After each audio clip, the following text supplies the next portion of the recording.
It's been brought to my attention recently that the Advance Wars series hasn't seen a new installment in 10 years now.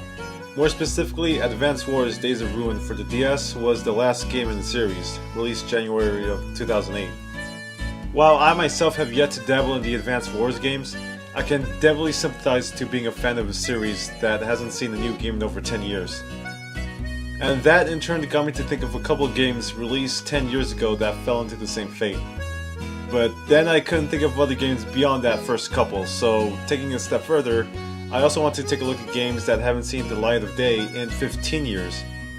So that's going to be the focus of this video, taking a look at game series that I've greatly enjoyed which haven't been around since 2008 or 2003, as this video is being published early 2018. You can probably look at this as another one of those games I want to see a sequel to type videos or lists with a weird date restriction gimmick. But nevertheless, I still think the games in this video are worthwhile enough to be talked about today, and more importantly, to get a new game. The Wario Land series. You know, I find this one pretty interesting because for a time, Nintendo seemed really keen on releasing a lot of 2D platformers. I mean, for fuck's sake, they took Chibi Robo and Pikmin, two series that had nothing to do with side-scrolling platformers, and made them side-scrolling platformers. Now, I have plenty of issues with that alone, but let's focus on the one pertaining to this video. Where the hell was Wario Land 6 during all this? Now, I'm sure you guys know about this, but Wario Land first started as being an off-branch to the Mario Land games, in a similar case with Yoshi's Island. But Wario Land seemed to have garnered plenty of traction, to which we saw multiple sequels to the game over the following years. And for good reason too, since these are some damn good action 2D platformers. Now, at this point, I've only played half of the series, well, half if you include the Virtual Boy game, with that half consisting of Wario Land 1, 3, and Shake It. Wario Land Shake It for the Wii is honestly one of my favorite 2D platformers, and hell, that was even a Christmas present. And let's not forget about Wario World for the GameCube, which can also be seen as a side game to the Wario Land series, and holy shit, this game came out in 2003. So it also fits that 15-year mark. Nintendo! Wario World 2 maybe? Whatever, the script's already made up. Too late to add that as an entry. But anyways, with the exception of Shake It on the Wii, the series had made a great home on Nintendo's portable systems, even including the Virtual Boy. So if anything, it seemed only reasonable to conclude that a Wario Land game would appear on the 3DS. But it didn't happen. The 3DS instead got a useless new Super Mario Bros. Game, a mediocre as fuck Yoshi's Island game which got the Nintendo Select streaming. What the fuck are y'all doing? Also, Darkstalkers was never good. And a port of DK Country Returns, even though the Wii version was still fairly recent at the time, and there was even Tropical Freeze on its way to boot. It's just... Again, the state of Nintendo during that time is a different matter, but why is it that we got this abundance of 2D platformer games on the 3DS, but Wario Land, which in my opinion is among Nintendo's best in that genre, was completely absent? While we're at it, Wario games in general were absent on that system too, it only just barely got WarioWare at the last minute. It's too late for Wario Land on the 3DS now. Even if there were a new game for it this late, I know for a fact it's not going to get much attention. All we can do now is hope that it'll get a shot on the Switch, either a Wario Land or a Wario World. I'd be ecstatic for either. The Mario Baseball series. This may be a bit of an oddball opinion, but personally my favorite Mario spin-off series, excluding the RPG titles, is the Mario Baseball series. And I will gladly confess that nostalgia is a big factor in this, as I spent a huge amount of time on Mario Superstar Baseball for the GameCube when I was younger. And my love for the series only grew with Mario Super Sluggers on the Wii, which expanded practically everything that was on Superstar Baseball tenfold. While on the subject right quick, I just find it really amusing how good the graphics look in this game, which was developed by Namco Bandai, as opposed to Mario Kart Wii's graphics, which came out that same year, but was developed... What the fuck? Strangely, there tends to be more people that would remember this game over the GameCube one. But either way, both these games are fantastic Mario sports titles, which, as you can guess, ended with the last entry being in 2008. Now, I know what some of you might be thinking, Mario Baseball wasn't gone, it was featured in Mario Sports Superstar for the 3DS. But that game wasn't good. Not just that, but the baseball mode wasn't even prevalent in this game since it had to be dumbed down along with the rest of the sports. So I'd hardly at all consider this a successor to Super Sluggers. In fact, that phrase alone just fills me with dread. Matter of the fact is, this just wasn't a good substitute for a proper Mario Sluggers follow-up. It's definitely not out of the question for there to be a new baseball game, but the fact that it's been 10 years since then just rubs me the wrong way. But hey, with how well the Mario brand is on the Switch, maybe a new game will come sooner than I think. Freaking hopefully. By the way, the same situation can be applied to the Mario Strikers games. It doesn't have a section since I have the whole 10-year thing going on and Charge came out in 2007, but Mario Strikers Charge deserves a sequel just as much as Mario Sluggers does. So while those two are examples of game series that haven't been around in 10 years, let's now take that leap and look at a few games that haven't been around in 15 years. FZero. Yes, I know I'm doing a bit of rule bending here since the actual last FZero game was in 2004 on the Game Boy Advance. But is that really any better? Anyways, I'm looking at this from a home console perspective as FZero GX was the last game that came out in 2003. Guys, what the fuck is this? I know I've already done plenty of complaining already, but honestly guys, 15 years since we've seen the last new FZero on the home console.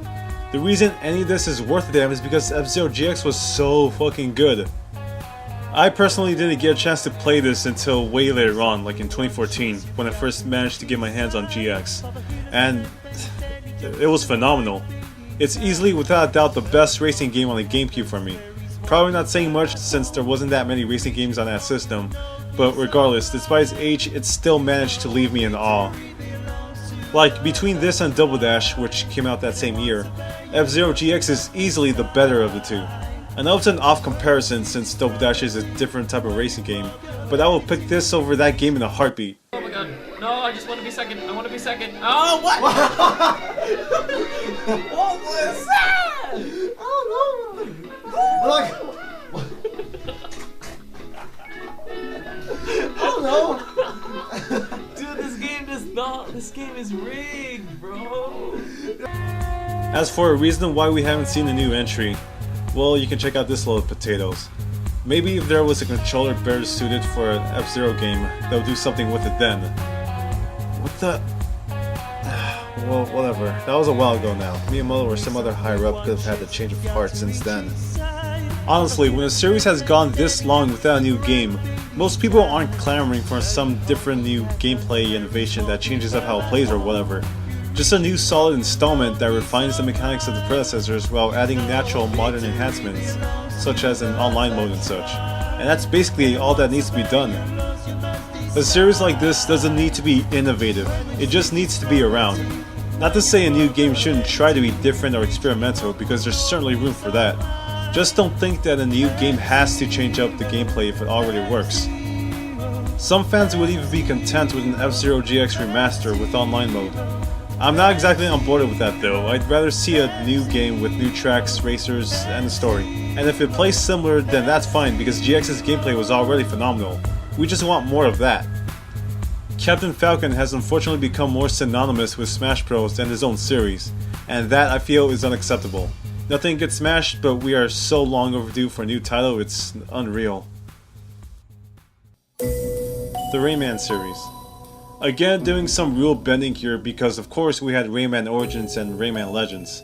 And while those are fantastic 2D action platformers, when are we going to see the return to Rayman's 3D ventures? And it's so teasing because if you played Rayman 3, then you're probably familiar with this infamous line from Murphy. See you in Rayman 4! I heard that when I was 8. Bush was still in office when I was promised Rayman 4. Now of course there's been plenty of mumblings as to what happened to Rayman 4, and as to what the development of Rayman Raving Rabbids had to do with it. But whichever way you look at it, the fact remains that Rayman hasn't visited the 3D space for platforming in a decade and a half. It isn't really worth going on about this franchise too much because there's still life in the series, unlike the other franchises in this video. It's more so this format of Rayman that's been void over the past several years. Also, this incarnation of Rayman 2. Rayman in the recent 2D games has been a lot more energetic and goofy and frankly childish, which I find off-putting because Rayman until then was just kinda a regular guy. Well, as regular as a limbless thing can get. I don't know, I still think there's room for a new Rayman 3D platformer in today's gaming climate that isn't the 1000th port of The Great Escape.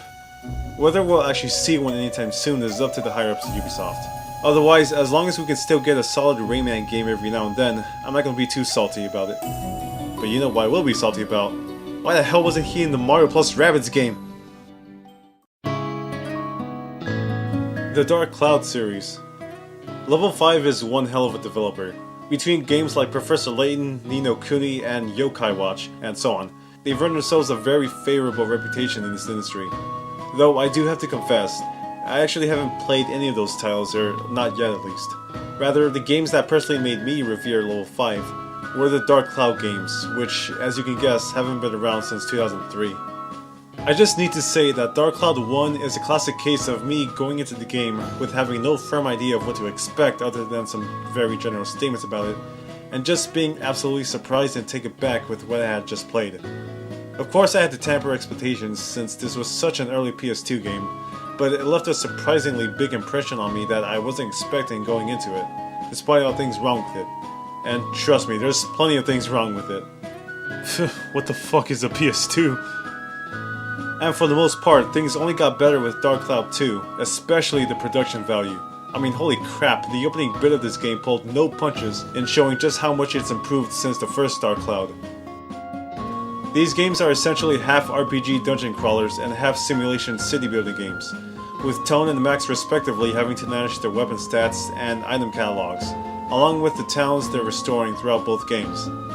This series helped put Level 5 on the map and shape them to become the revered developer they are today, and despite the number of projects they've worked on since then, they still have yet to go back and bring the Dark Cloud series into the modern generation with a third installment. There have been murmurs here and there about Dark Cloud 3, but with how long it's been since the release of the second Dark Cloud, or Dark Chronicle, I can say that it's definitely time to put a new Dark Cloud in the works. Both to satisfy the older fans and to bring a new audience into the dungeon crawling sim town building genre that I guess you could say is a thing now. You get what I mean, it's about time for the next generation Dark Cloud game. So I did actually have one more segment in this video with Billy Hatcher and the Giant Egg, but I have been going on about this topic for quite a bit now, so I suppose I'll give Billy his chance another day. Otherwise, those are some of the franchises that have been on a hiatus for a decade and a decade and a half that I would love to see return. Though if we're talking series in general that I want to see come back, then yeah, there's plenty more I want to see than just these. But that'll have to do for now, so thanks for watching and until next time.